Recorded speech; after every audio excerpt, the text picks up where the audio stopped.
Well, can your fingers reveal your sexual orientation? Well, according to researchers at the University of California, they can. News Center's Tram Maya is here with this controversial study. Tram, does it really work? How'd they come up with this, I don't know, unusual theory? Well, Pete, UC Berkeley researchers interviewed 720 adults in San Francisco. They asked them their sexual orientation and measured their fingers, and what they found out supports the theory that sexuality is partly biological.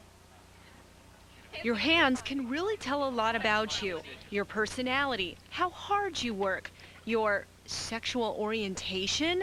One gay man I spoke with thinks they can.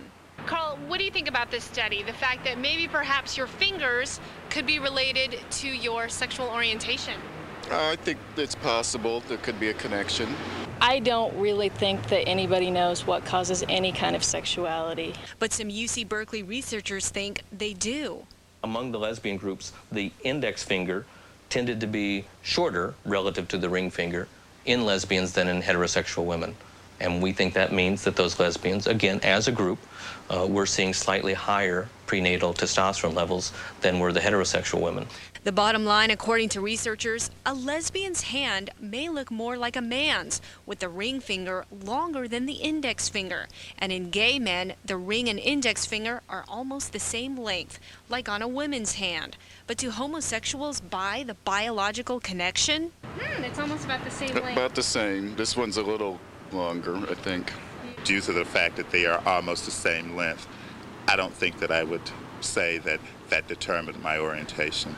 But some gay rights groups say they're not so much bothered by the results of the study. They've got a problem with the study itself. When you're talking those kind of issues to about a 5-year-old because of a biological trait, their earlobe is attached or not attached, or that's pretty scary on how our society would react to that. Then again, for some, it depends which hand you look at. Well, this one isn't and this one is, so it's not really proved by me. So I guess it just doesn't work for you. Well, I mean, I just don't, it probably doesn't work for a lot of people. And I think Now again, these researchers stress the results of this study are averages from large populations. And Pete, these differences involve just fractions of an inch.